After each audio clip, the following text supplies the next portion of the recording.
Well, Sargon of Akkad made a response to Zinistrat, who made multiple videos surrounding Sargon of Akkad and whatever Sargon said that day. And so then I decided, well, Zinistrat made another video response to a video response Sargon made, and it was, well, one section is about slut-shaming. Now, because I am an expert on slutology, I decided to share my wisdom once again on the topic of sluts. Also, it's not the first time I've came to defend somebody I'm very fond of on the internet. So that being said, it's the first time I get to collaborate with Sargon of Akkad. Kind of. I'm just fucking around. Anyway, with that being said, take us away. Actually, you know what? No, forget that. I'm going to skip the first about 2 minutes of Zinistrat's response because what he decides to do is argue the definition of the word harm and harmful, and that is not important in this discussion of slut-shaming. So, now, take us away. Let's see what Sargon has to say about sluts. Yay! For example, the assumption that women shouldn't sleep around with multiple men or else they'd be sluts. One, that's normally the purview of other women to say that. Even if that were true, and it is, which I think is debatable, that actually has nothing to do with what I was saying.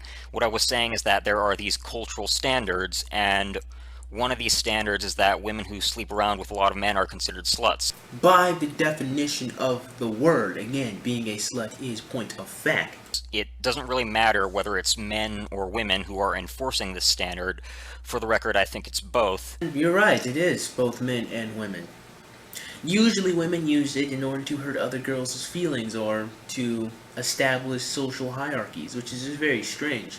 However, usually when men use the word slut, it is either A, to hurt the girl's feelings because he has been rejected, or it is because B, and I think this is the primary reason, although I admit I can be wrong, it is because she is a promiscuous woman.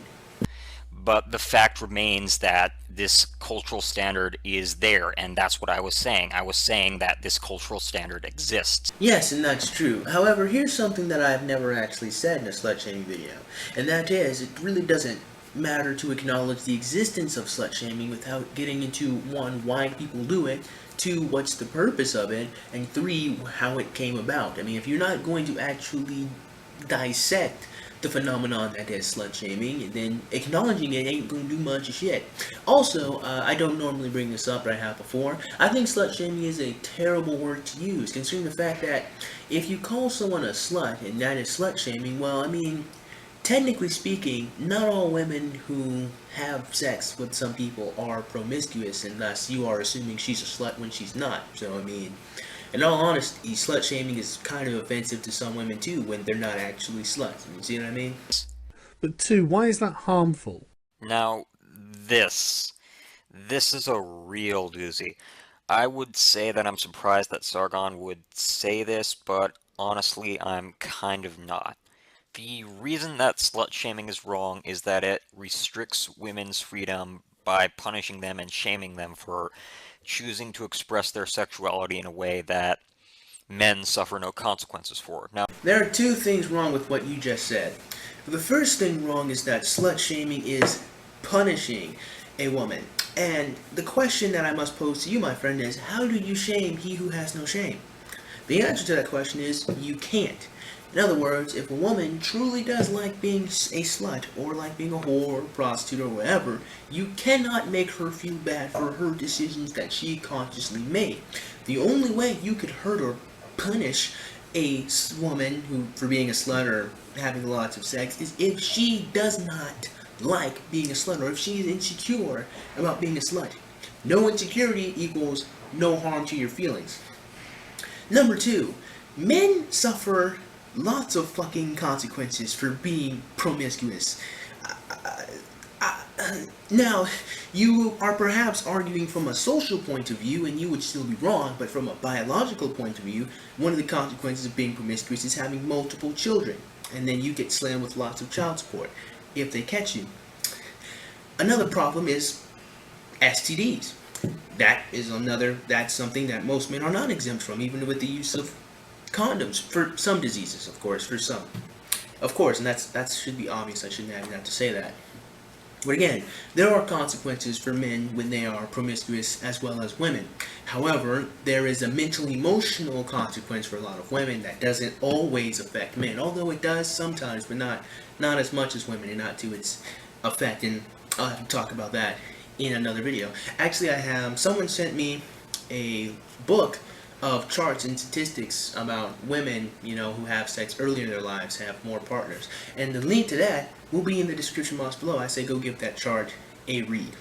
So, continue, my foolish friend. Oh, this should be self-evident that it is a double standard and therefore a bad thing. Well, interestingly enough, I have heard some women say that they're not big fans of men who go around and sleep with a bunch of women. Which means it may not be something that affects a lot of men, or even most men, considering the fact that most men don't actually even get to have a lot of sex anyway. Some women are not attracted to men who have had lots of sexual partners in their life. Now, again, is this a vast majority of women? I don't know, and I don't think so, but there are some women that do exist who will say to some men, I'm not super ecstatic about your past, and in all honesty, I don't want to be with you. So, I mean, for some men, yeah, they do get punished too. To the extent I'm not sure of, but it happens. And I know plenty of anti-feminists who think that it's a bad thing too. Even Teal'c, Wow, he is really internet famous now. who argue that there is a biological reasoning for slut-shaming, did admit that he doesn't think that there is an ethical justification, as you can see here in the description of his video. So why is it that Sargon seems to think that there is nothing wrong with slut-shaming? Because once again, my friend, how do you shame he who has no shame? Now, Sargon does actually explain a bit later in the video what his reasoning is. I will skip ahead to that part.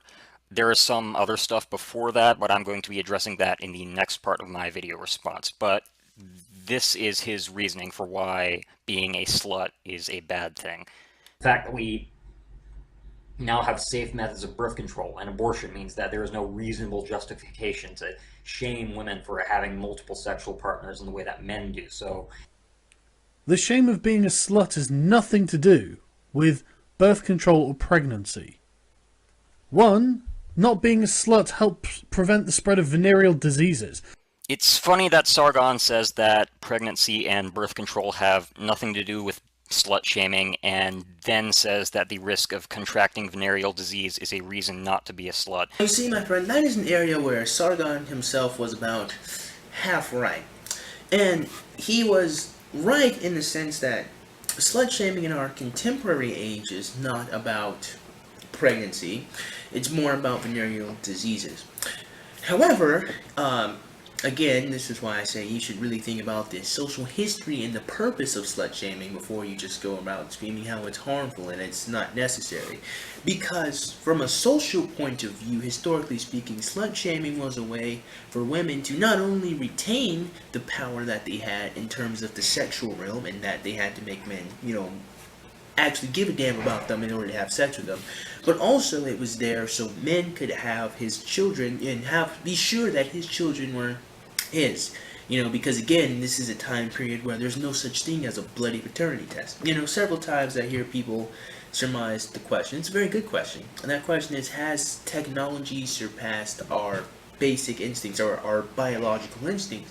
And I think in some areas, absolutely, because while, yes, the technology of parental testing or paternity testing exists, for thousands and millions of years, we did not have that design. We did not have that technology available to us. All we had was the word of a woman, and all we had was the shame that she was not a virgin before she had sex. Again, if you take a look at the Hebrew Israelites, who get heavily criticized by atheist cult members, the whole point a woman had to remain a virgin until she got married was also from a an emotional and mental point too for women, because most women stay with the man they first had sex with anyway, or usually when they're later in their lives. Again, this is based on the chart and description box.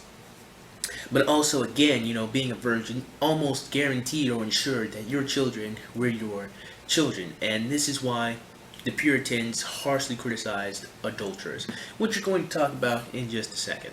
Because that's actually just a different version of the same argument that I was trying to address when I brought up pregnancy. The argument that having too much sex is a risk. I have personally heard several people argue that women shouldn't have a lot of sex because it carries the risk of unwanted pregnancy. And factually speaking, it does, so they're not wrong. My grandmother is Catholic, and this is an argument that I have heard from her. And she's right. However, that's not really a profound statement. It's the same core argument as saying that you shouldn't have a lot of sex because of the risk of venereal disease. You're just making it slightly different by swapping one risk with another risk. Well, it's similar, but again, one is for the paternity of your child and your mental emotional health. The other is so for your biological health and the biological health of other people who wish to have sex with you. So I mean, they're similar in the fact that they're both risks and there's risks involved with it, but they're different in the type of risks that they are. So I guess what you mean by the same core argument is that it's risky, and that's not wrong. In fact, that is factually correct. It is risky behavior. This argument has already been completely dismantled by another user called Philosophy2. And guess what, my friends? I'm going to be responding to Philosophy2's video in full in its own video response. And because of that, I'm just going to skip that whole point right there, because you guys are going to be seeing him real soon. 2, it helps keep families intact. If you've got some slapper sleeping her way around the council estate, then she is going to break up many a family by exercising her power over men at the expense of the power of their wives. Except the problem there isn't that the woman is being the slut. The problem there is that the woman is being an adulterer. A slut is a woman who has many sexual partners. An adulterer is someone who has consensual sex with a married person. Now you see, my friend, that is the interesting thing about the English language there, and that you can use words that have multiple definitions to it. I don't know why I'm trying to do a Russian accent. Anyway, some people do use the word slut to describe a woman who cheats on a man, or a woman who cheats on someone else's, or cheats with a man that's already in a relationship. And no, while it's true it's not really so much as a promiscuous woman and one who has multiple sexual partners, this is really where they argue that being a slut is morally wrong, in the fact that you have broken up someone's family, you've had sex with a man who's already betrothed. And that would get you killed in the Hebrew society. And if you were a Hebrew Israelite, you know, and so that's partly where that one comes from. However, my friend, again, I think this is kind of a situation with the whole, you know, this is like an alligator-crocodile situation, and that, you know, all alligators are crocodiles, but not all crocodiles are alligators. And so, you know, not all sluts are adulterers, but all adulterers are sluts, you know, because they sleep indiscriminately. And I think that's really the one of the main things about a slut, or some sluts, and there's a whole lot we can get into when it comes to sluts, and that is some sluts sleep indiscriminately with some men, and that it doesn't matter who they sleep with just as long as they get some dick. And that is a gigantic problem when it comes to being an adulteress. And if you're an adulteress, that means you have done this multiple times. And an adulterer is one who's done it one time. Adulteress is multiple times, and thus would make you a slut by definition. So again, it's a very complex topic to be delved into in only a couple of minutes. So I mean, you're kind of half right here. It is entirely possible for a woman to have multiple sexual partners and not have sex with anyone who's married. And furthermore, if a woman is having consensual sex with multiple married men, then the men are also equally culpable because they had the choice to refuse to have sex with the woman. 3, what kind of fucking example do you think it's setting? When has being promiscuous over being in a long-term committed relationship ever been a preferable option? Why would it be a preferable option? Do you not think that these women are going to find themselves in their 30s and massively unappealing to men when they're not particularly attractive anymore, and they have been fucked by every man in sight who is going to want to settle down and marry them? Because, trust me, women want to settle down and get married when they are in their 30s.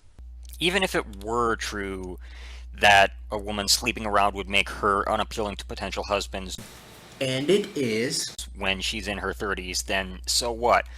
So what? So what? My friend, the so what part in that is the actions that you do when you're younger have a consequence on you when you're older. If you want to get married when you're older, but you are unattractive because of your long sexual history, the problem with slut shaming is, although you hit I guess the problem with being a slut, I'm sorry, is, although you get immediate pleasure now, in the long term, you have severely dwindled your prospects in terms of a man wanting to marry you. Should men think that sleeping around makes women unappealing? And if they did, would it matter? Yes, and yes. If a woman really wants to reduce her chances of being able to get down and get married, then there's nothing really wrong with that. Actually, there's everything wrong with that if her primary goal is to indeed get married. You dumbass. That's called self-sabotage. Maybe she's an exception to the rule and doesn't want to get married. That's her choice. And then by all means, she can do whatever she wishes and should not be upset when someone calls her for the slut that she is. And you know, I don't see Sargon providing any evidence that men wouldn't want to get married with women who've had multiple sexual partners. And am I supposed to just take his word for it? Oh, I got you. I'm evidence. The whole MGTOW community is evidence. I have links in the description box below to show you that women who have long sexual histories or histories past do not stay in long-term real marriages, or stable marriages for that matter. I mean, I got evidence for you. All you gotta do is click on the links down below. And that is where I'm going to end the video, because I've got nothing left to say. So that being said, I assume you guys enjoyed today's video. And if you did, man, go ahead and click that like button. Go ahead and click that subscribe button. Comment in the comment box below. And look out for that video response to philosophy 2, because that thing is going to be a doozy. So, have a great day, and I will see you cool cats soon.